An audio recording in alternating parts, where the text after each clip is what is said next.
Welcome to the 2019 F1 Abu Dhabi Grand Prix qualifying. We are at the end. This is the last qualifying of 2019 F1 season. And you know what? I'm glad. We've had a lot of races this season. We've had a lot of excitement, ups and downs for both teams. We've had up for Mercedes, down for Mercedes, up for Red Bull, down for Red Bull, up for Ferrari, and I've had the downs. It's been a great season. We've had new guys coming into the season. We've had Lando Norris stamping his authority in McLaren. We've had Carlos Sainz, smooth operator. Carlos Sainz, the Spaniard, the new samurai, coming to the F1 season for McLaren and making his mark on the F1 season. It's been a good season, but it's been a long season. This year I've been to Silverstone. I went to Belgium.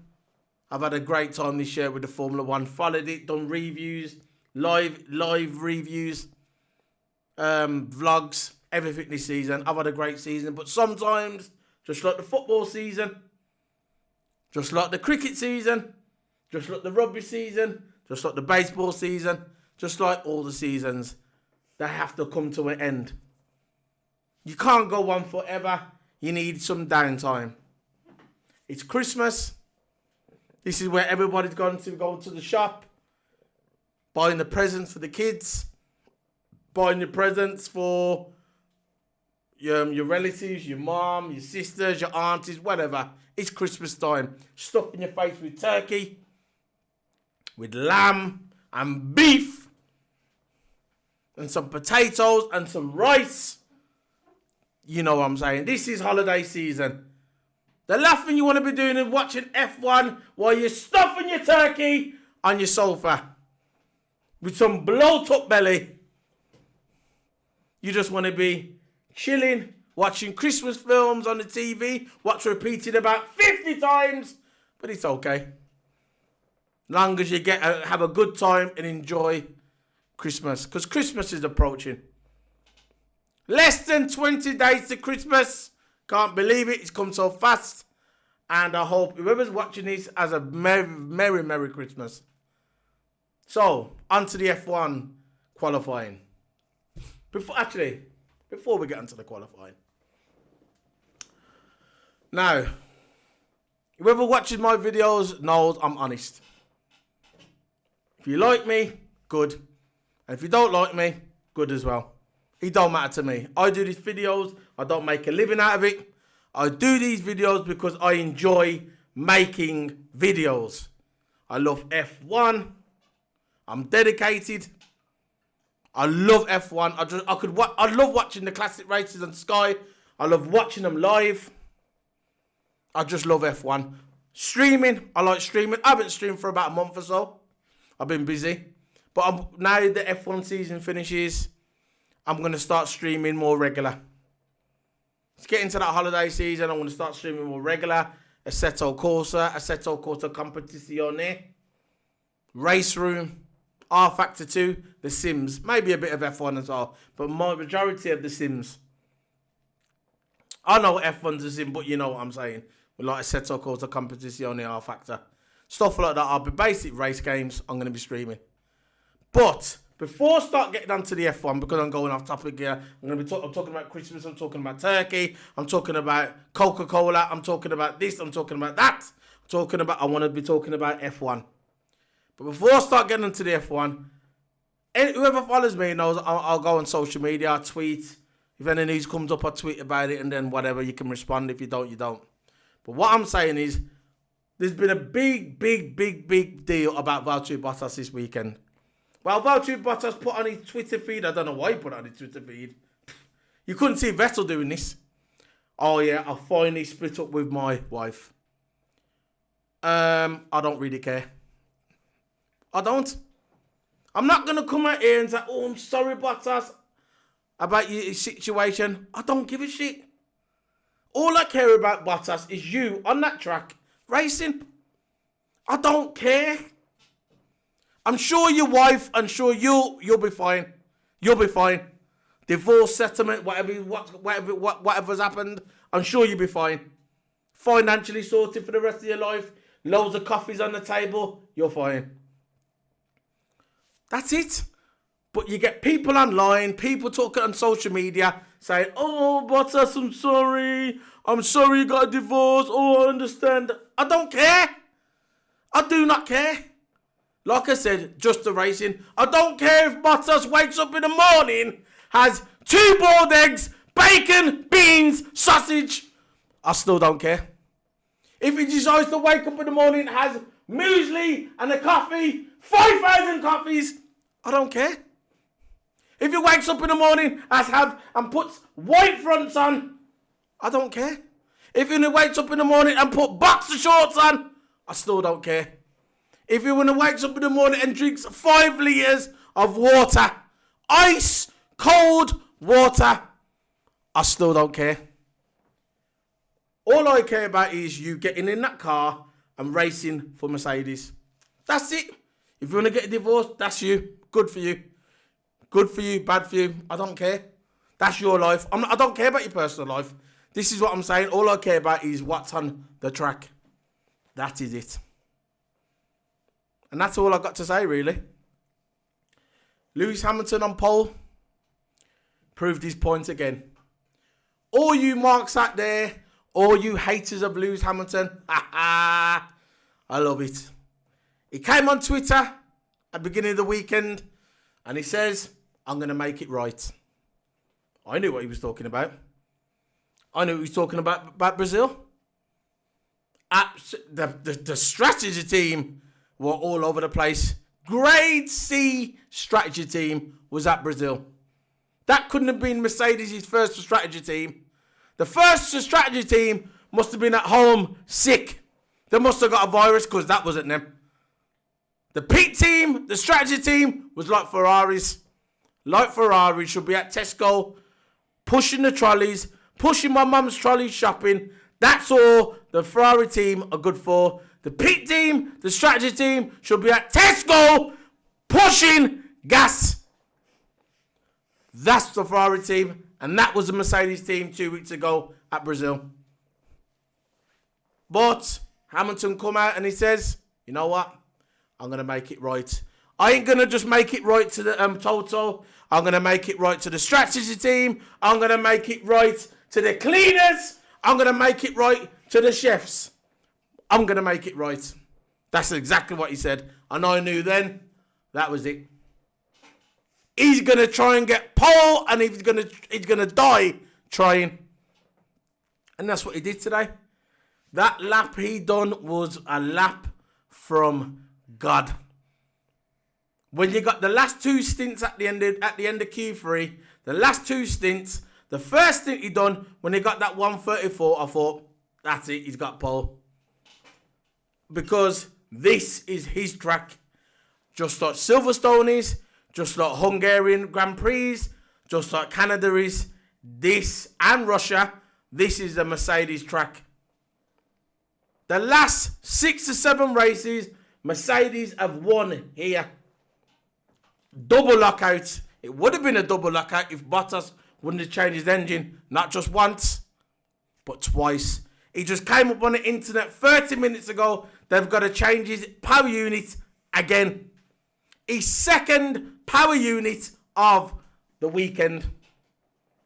Second power unit. So something's going around with his power units. Obviously, if they're going to change it twice in a weekend, I've never ever known that to ever happen. Ever. And that's the Mercedes. So something's going wrong. Something's going on with Bottas' car.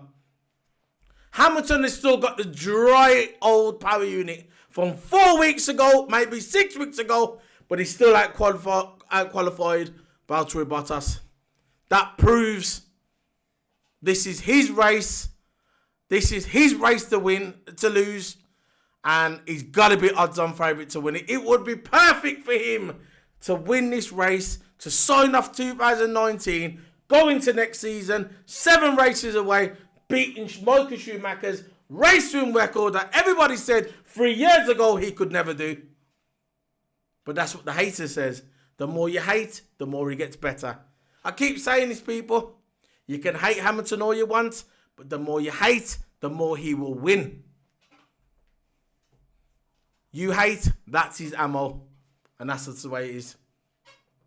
So, we're going to get into this. You know what? I don't give a shit. My notes are not even on my screen. I got, you know what? There weren't much on there. I got out my phone here, so I'm going to read from my phone. Here we go. Reliability. Love it. So, qualifying starts. You in this scenario, you think when qualifying starts, there's going to be a crash. Actually, there was a crash, actually. Roman Grosjean.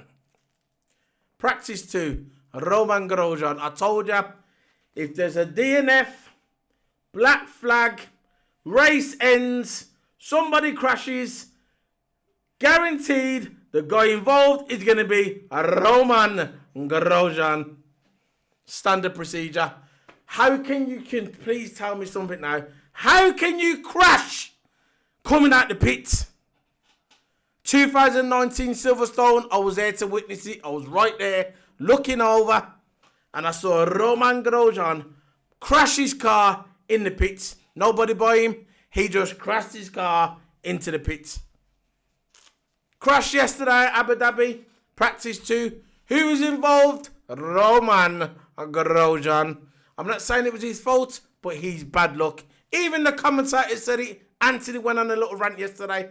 Anthony says, everybody should know what Roman Grosjean is like. So really, when you see Roman Grosjean, you should keep your distance. But did Valtteri Bottas keep his distance? No. I blame Bottas really for the situation. He was coming around that corner like a madman. Madman. During practice, he didn't care. He hit that corner. He saw Roman Grosjean. And what did he do? Boom, straight in the back of him. Roman Grosjean, as usual. What did he say? What's going on? You know what's going on. Valtteri Bottas was hit, yeah.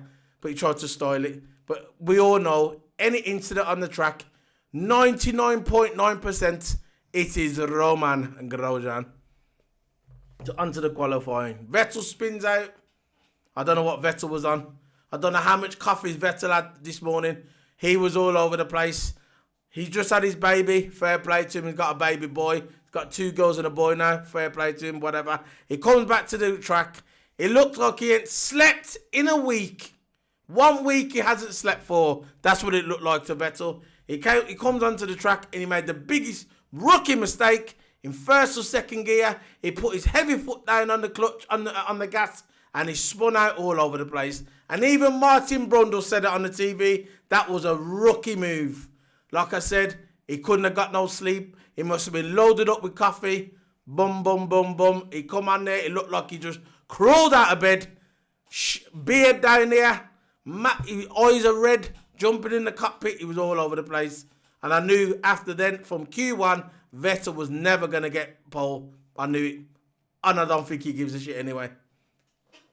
And he ain't gonna beat his teammate. I think he's about 18 points behind Charles Leclerc. It's over. It is over. The only way he's gonna beat Charles Leclerc, if he wins a race and Charles Leclerc basically gets a DNF, it is done. So he's coming into this season, next season now, and Charles Leclerc is gonna be the main driver. And I just can't see Vettel accepting it. I can't see it. So Vettel spins out everywhere. And this is during Q1. Hamilton going fast around all the sectors like yours does not look, like I said, this is his track. Hamilton gets the fastest time in Q1. Hamilton first, Bottas second, Verstappen third. George Russell, even though he didn't make out of Q1, he's out-qualified his teammate, Robert Kubica, 21 times. 21 times in a row, he has out-qualified Robert Kubica. And you've got to look. You've got to, even though, look, Robert Kubica's been out most of the, look, he's been out for 7 years, at least. He made a big comeback. He come back to Williams. No, well, look, we all knew we weren't going to win the title. He's in the Williams, for God's sake. He comes back, and he's a very experienced driver. He comes back. George Russell, rookie, comes from F2 into F1 during the teammates, and you would have thought, you know what? Even a couple of times, Robert Kubica will probably have the better of George Russell, but it didn't work out that way. Robert Kubica is being outqualified by the young George Russell, the young future Mercedes driver, 21 times. And that alone is amazing. That is amazing. So you got a hats off to George Russell. Most likely he's going to be in a Mercedes suit down the line. First casualties of the night. Same old one. Roman Grosjean, Giovinazzi, Raikkonen. You know what? Raikkonen must be frustrated. He was in Ferrari last season. Absolutely amazing. He comes into this season. I had high hopes for Alfa Romeo. I did. High hopes. I thought, look, it's got a Ferrari power unit. I thought it'd be a mid-table guaranteed team. They are absolutely diabolical. To me, they are on par, with Williams. They are diabolical. Look, at the beginning of the season, they had a decent little run, but now they're just falling away. They're falling away from the pack. Raikkonen couldn't even get out of Q1. He must be frustrated. World champion, come in, high hopes for this team, and look, he can't even get out of Q1. Absolutely embarrassing. Raikkonen, Giovinazzi, Raikkonen, Russell, Kubica. The casualties. Stroll done an impressive lap at the end of Q1 to get himself into Q2. Usually Stroll, he really does good here. He usually gets into Q2 and sometimes 3. He came in, he had the last lap. Stroll, absolutely amazing. Makes it out of Q1 into Q2. It was a nice little lap from Stroll. He makes it, I think he got into 8th place. So he made it through into Q2. He says, Martin Brundle said, even like I was talking about before, he says that Russell done his best with the tools he's got. He's in a Williams, he's not in a Ferrari, he's not even in a McLaren. He's in a Williams and he's done the best he could. His mission, when you come into a new team, your mission is to beat your teammates. You might be friends on the outside and think, yeah, we're all mates. But when you get in that cockpit, he's your enemy. And he's done it. He's come in. There was a lot of pressure on his shoulders. But he loves pressure. He's like Hamilton when Hamilton first come into F1 and he was with McLaren. And he should have won the title in his first season. If they would have pitted him early, that bad strategy call. And then he comes into the pits and spins off in 2007. He's got that kind of, he oozes confidence. And that's good. And that's good in a driver. So Q2 starts. Nothing really happens again. Leclerc tops Q2. Hamilton second, Bottas third. And the casualties at the end of Q2 are Pierre Gasly. Pierre Gasly out. Stroll, Magnussen, Kubica. No, Fiat and Perez all out. Now Q3 starts. Charles.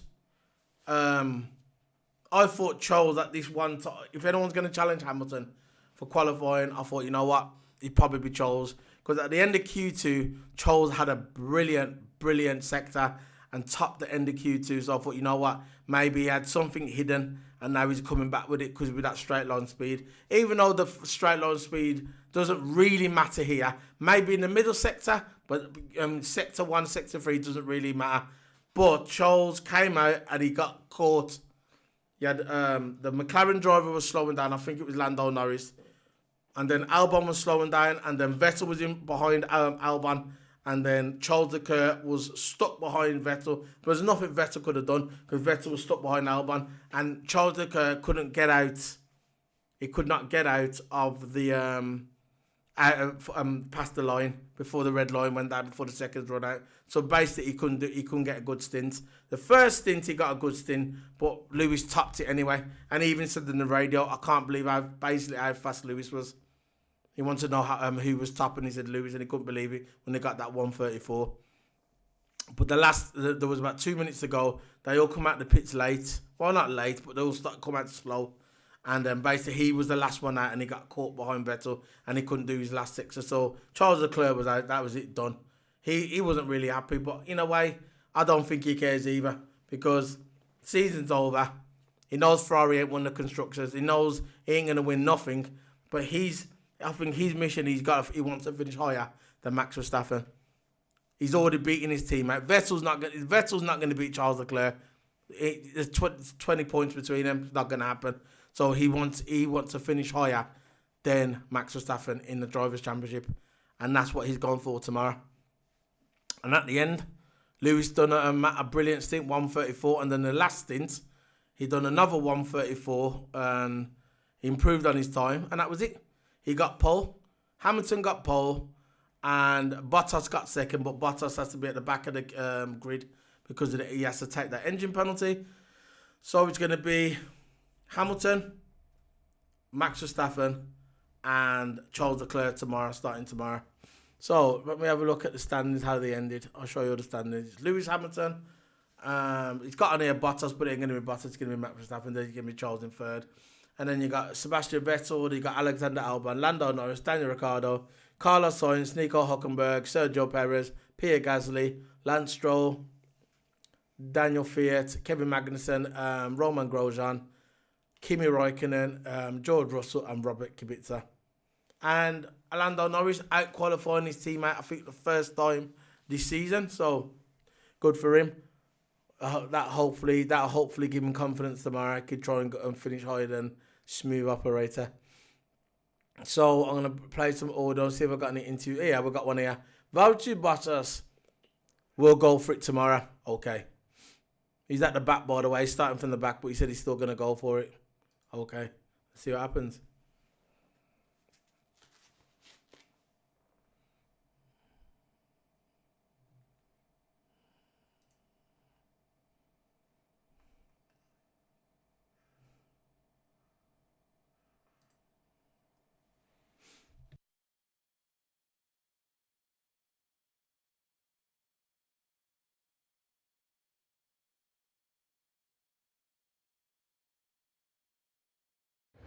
Hello.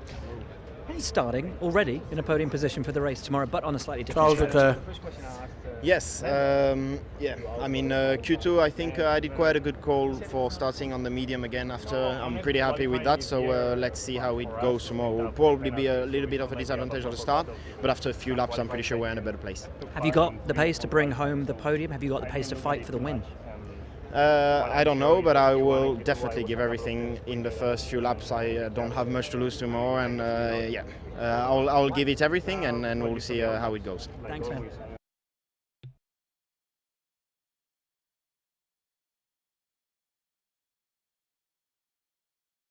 I couldn't get the Bottas one to play, so let's play Hamilton. I was close to the bullseye today. Okay. Let's play it.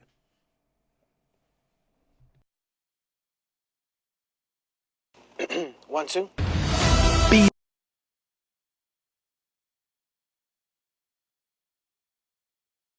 Advertisement. Give me a second.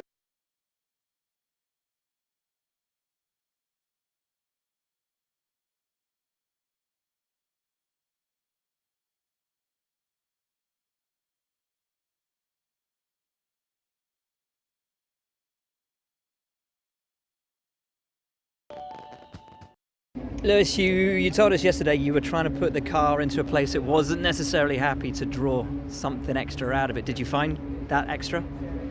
I don't know if I found that extra as such, but I mean the car was in a much better position, I would say, this qualifying session. If you look at Q3 particularly, but all the other sessions, really nice rhythm, good delivery of each lap, so quite close to the bullseye kind of thing. And then the first Q3 lap was awesome, and the next one just a little bit better. So that's kind of the benchmark. That's where you want to make sure you do every single qualifying session. It's not easy to get that, but I think the things I've been trying differently with the car, I think have worked subtly, but it's, you know, she doesn't love it initially, and it means when I change the car, I've got to change my driving style a little bit, my approach, which is not easy to do when you've been doing it all year long. So, but I'm really happy with that session.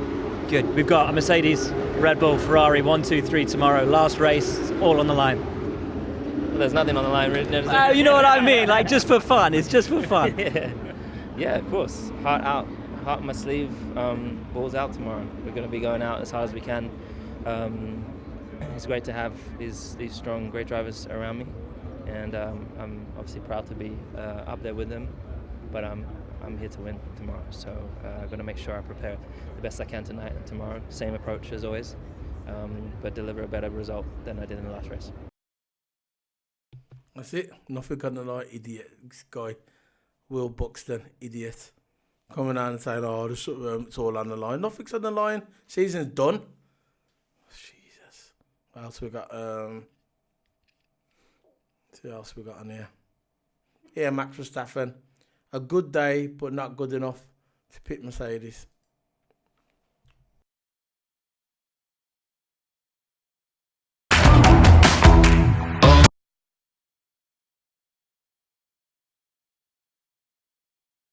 Adverts.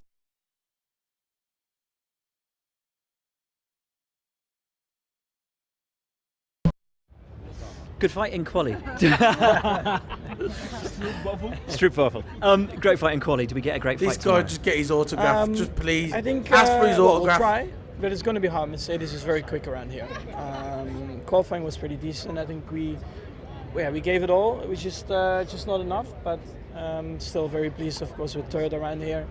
I don't know what more what more to say. It's been pretty good, but also, of course, not good enough compared to Mercedes. It is a front row start for you though tomorrow with Valtteri's penalty, and we know it gets closer in the races. Mercedes do normally look the best here, but can you turn that around? We'll try. I don't think it's going to be easy, but we're going to give it a good try as a team. Try to put them under pressure and see what happens. Unbelievable. You can just hear it in the voice, can't you? You can hear it in these commentators, especially Sky and Will Buxton and his F1 channel. You can hear it in his voice. Oh, come on, Max, you can do it, Max. You can do it, Max. Just go and ask for his autograph, please. Just please. Get it over and done with. Get it over and done with.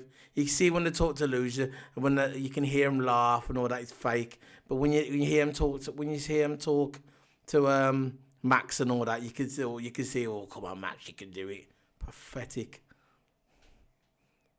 Clueless imbecile. Let's go and play Lando Norris. I had more confidence in the car all weekend.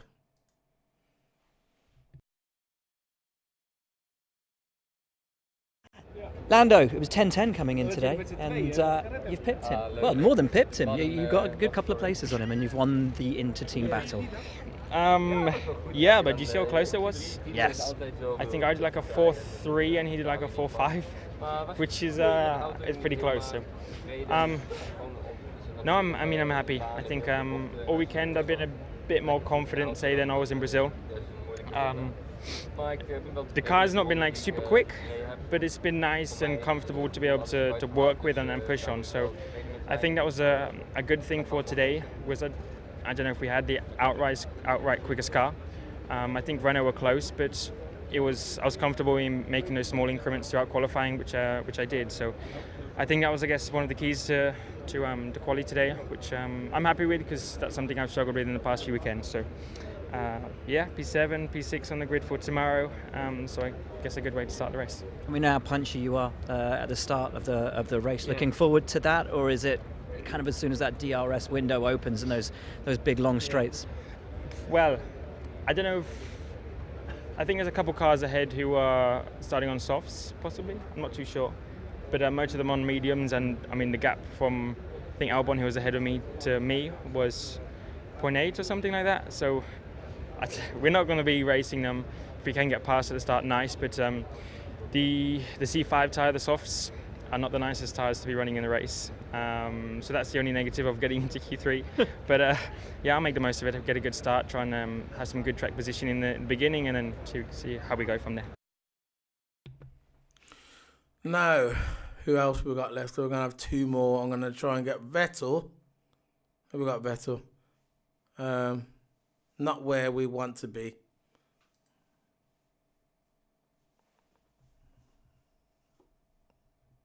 Seb, not quite the pace to compete with the Mercedes, but you've already made up a place before the race even starts tomorrow with Valtteri's penalty. Yeah, but obviously not where we would like to be. No, that's true, but do you see any positives going into the race tomorrow? Do you think the long run pace will be better? Well, lately it hasn't been, so lately quali has been our strength, so we'll see. It's going to be a long race though, so we look for the opportunities that we can get. So we've got one more. That's going to be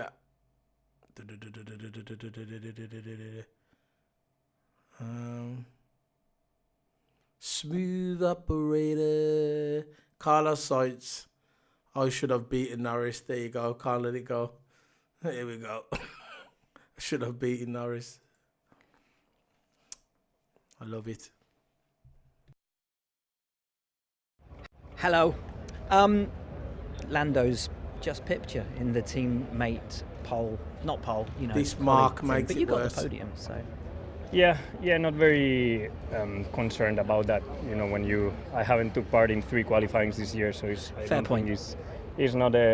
It's not so fair, you know, even for him to compare, because qualifying sometimes because of engine penalties is not easy. But what I'm sure is that today I should have beaten him. I was in Q2 2-3 tenths up on him and Ricciardo. I was very quick, and when it mattered in Q3, if I would have done my lap of Q2, which is fairly easy to do in Q3, I would have been ahead. I didn't because of outlaps, because of traffic, front tire temperature, a bit of everything, but in the end I didn't, and we need to learn from it. Looking forward to the race tomorrow? Yeah, definitely.